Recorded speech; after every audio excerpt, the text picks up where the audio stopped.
గారి నాయకత్వం, నరేంద్ర మోదీ గారి నాయకత్వం. ఈనాటి ఈ విజయ సంకల్ప యాత్ర మన కిషన్ రెడ్డి గారు రాష్ట్ర రథసారథి కేంద్ర మంత్రివర్యులు వారి నాయకత్వంలో దేవరకద్ర చేరింది. వారు మరియు జాతీయ ఉపాధ్యక్షురాలు డికే అరుణ గారు, జాతీయ కార్యవర్గ సభ్యులు జితేందర్ రెడ్డి గారు, ఈ జిల్లా అధ్యక్షుడు శ్రీనివాస్ గారు, ఈ యాత్ర ప్రముఖ్ శ్రీవర్ధన్ రెడ్డి గారు, వేదిక మీద ఉన్న పెద్దలారా, వేదిక మీద ఉన్న నా సోదరి సోదరమణులారా, దేవరకద్ర పౌరులారా, మీ అందరికీ నా శుభాభివందనాలు. నాకు తెలుసు మీరు ఎండలో నిలబడి ఉన్నారు, మేము సగం ఎండలో సగం నీడలో ఉన్నాం. కాబట్టి ఎక్కువ సమయం తీసుకోను. నేను మీకు ఒకటే ఒక విషయం, ఈ విజయ సంకల్ప యాత్ర యొక్క సంకల్పం ఏంటో తెలియజేస్తాను. మిత్రులారా, మీ అందరికి తెలుసు, దేశం కోసం ధర్మం కోసం పనిచేసే పార్టీ కేవలం భారతీయ జనతా పార్టీ. దేశం కోసం ధర్మం కోసం జీవితాన్ని అంకితం చేసిన నాయకుడు నరేంద్ర మోదీ. అలాంటి నరేంద్ర మోదీ గారు దేశం కొరకు ఏం చేశారో గత 10 సంవత్సరాల్లో మీకు తెలుసు.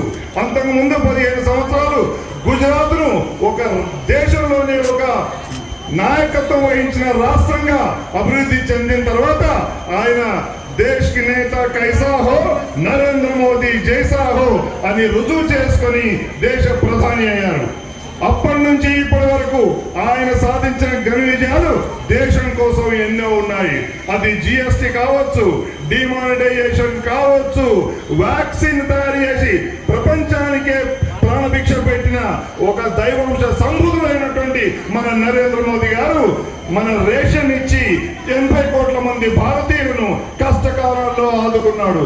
అలాంటి మిత్రులారా, ఎంఆర్పిఎస్ మిత్రులారా, ఆ వీడియో వాళ్ళకి ఈ జెండాలు అడ్డం వస్తున్నాయి, మీరు కిందికి పెట్టాలి. ఈ వీడియో వాళ్ళకి కిందికి వస్తున్నాయి, వేదిక మీద ఉన్న నాయకులు చూడలేరు. కాబట్టి జెండాలు కిందికి పెట్టండి, జెండాలు కిందికి పెట్టండి. జెండాలు అడ్డం వస్తున్నాయి, కెమెరాకు అడ్డం వస్తున్నాయి. మిత్రులారా, మీ అందరికీ తెలుసు, దేశం కోసం నరేంద్ర మోదీ తన జీవితాన్ని అంకితం చేసి ఎవరికి వెరవకుండా ఎన్నో దుష్ట శక్తులకు, చైనా గాని పాకిస్తాన్ గాని ఎన్ని కుట్రలు పన్నినా వారిని ముందే ఛేదించి వారికి సరైన ధీటైన జవాబు ఇచ్చి మన దేశాన్ని ముందుకు తీసుకెళ్తున్నారు. అలాంటి నరేంద్ర మోదీ గారు మనకు 80 కోట్ల మందికి ఉచిత రేషన్ ఇచ్చి మన భారతీయులందరినీ కాపాడు. ప్రపంచంలో ఏ దేశం కూడా చేయని పని ఆయన నాయకత్వంలో భారతీయ జనతా పార్టీ చేసింది. మిత్రులారా, ఇక ధర్మం అంటే ఏమిటి?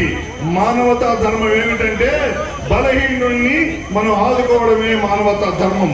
అందుకని నరేంద్ర మోదీ గారు బీద కుటుంబంలో పుట్టిన వ్యక్తి కాబట్టి ఆయన బీదరికం గురించి పుస్తకాల్లో కానీ సినిమాల్లో కానీ చూసి నేర్చుకోవాల్సిన అవసరం లేదు. కాబట్టి ఆయన మహిళలకు టాయిలెట్ల విషయం కట్టించడంలో కానీ, ఉచిత గ్యాస్ ఇవ్వడంలో కానీ 10 కోట్ల కంటే ఎక్కువ సంఖ్యలో పంచి ప్రపంచంలోనే ఒక నిజమైన ప్రజలను ప్రేమించే నాయకుడిగా పేరు పొందాడు. అలాంటి నరేంద్ర మోదీ గారు ఒకటా రెండా దేశ అభ్యున్నతి కోసం, మానవాళి కోసం, మన దేశ ప్రజల కోసం ఎన్నో గొప్ప పనులు చేసి మన దేశాన్ని 2047లో మొదటి స్థానంలో నిలపడానికి ఇప్పుడు లక్ష్యం మన అందరి ముందు ఉంచి తాను నడుం కట్టి ఒక్కటే మాట చెప్పాడు, ఇదే సమయం సరైన సమయం. ఎందుకంటే మోదీ మన కలలను నిజం చేసి చూపిస్తారు. అందుకే మోదీని ప్రజలు ఎన్నుకుంటారు.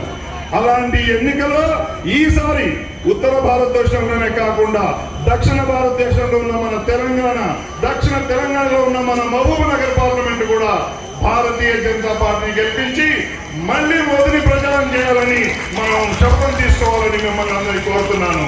మీరందరూ దానికి సిద్ధమేనా? మరొక్కసారి మోదీ ప్రధాని, మరొక్కసారి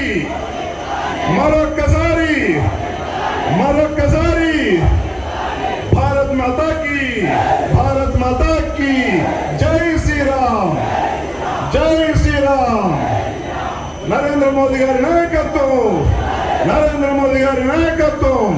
భారత్ మాతా కీ.